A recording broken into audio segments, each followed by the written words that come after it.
నమస్కారం. Money market ఛానల్లో మాట్లాడుతున్నట్టు చాలా సంతోషంగా ఉంది. నిన్నే ఒకనేమో నాకేమో గోల్డ్‌లో ఇన్వెస్ట్ చేయొచ్చా అని ఒకనతను అడిగారు. గోల్డ్‌లో ఇన్వెస్ట్ చేయొచ్చా అని నేను అడుగుతున్నప్పుడు అతను అడుగుతున్నారు గోల్డ్ ఎంత పెరుగుతుంది అని అడుగుతున్నారు. గోల్డ్ పెరుగుతుందో లేదని డెఫినెట్‌లీ పెరుగుతుంది. కాకపోతే జియో పాలిటిక్స్ టెన్షన్ పెట్టి చూసామంటే ఇరాన్ మీద యుద్ధం స్టార్ట్ అయింది. ఇవాళే ఖమేనీ ఇరాన్ నాయకుడిని చంపేశారని చెప్తున్నారు. దాని మీద యుద్ధం స్పీడ్ తగ్గుతుంది.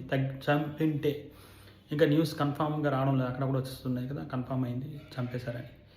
కానీ ఈ యుద్ధం వల్ల ఏంటవుతుందంటే ఇండియన్ మార్కెట్ మీద ఇంపాక్ట్ అనేది ఇండియన్ మార్కెట్ మీద చాబార్ పోర్ట్‌లో ఇన్వెస్ట్ చేశారు కొంతవరకు. దానివల్ల కంట్రోల్ ఏంటవుతుంది అని మనకు తెలియదు.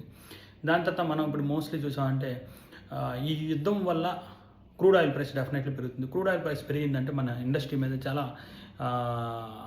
ప్రొడక్ట్స్ ఆర్ లాజిస్టిక్స్ అన్ని డిపెండ్ ఉన్నాయి. సో మార్కెట్ ప్రైసెస్ పెరుగుతుంది. ప్రైస్ పెరిగిందంటే వాల్యూ ఆఫ్ ప్రాఫిట్స్ తగ్గుతుంది. ప్రాఫిట్ తగ్గిందంటే ఆటోమేటిక్గా వాల్యూ ఆఫ్ స్టాక్ కూడా తగ్గుతుంది. సో మీరు చూసారంటే ఇప్పుడు ఉండవలసింది ఏంటంటే గోల్డ్లో ఇన్వెస్ట్ చేయడం అనేది ఒక సేఫెస్ట్ టైం అని చెప్పొచ్చు. కాకపోతే ఇప్పుడు గోల్డ్ ఎక్కువగా 17,000 వరకు వెళ్ళి ఇప్పుడు 14,000 దగ్గరకు వచ్చినాయి. 14,600 ఎంత ఉన్నది దగ్గర. ఈ 14,600 రూపాయలు పర్ గ్రామ్ 22 క్యారెట్ చెప్తున్నాను. ఇన్వెస్ట్ చేయాలంటే చేయొచ్చు.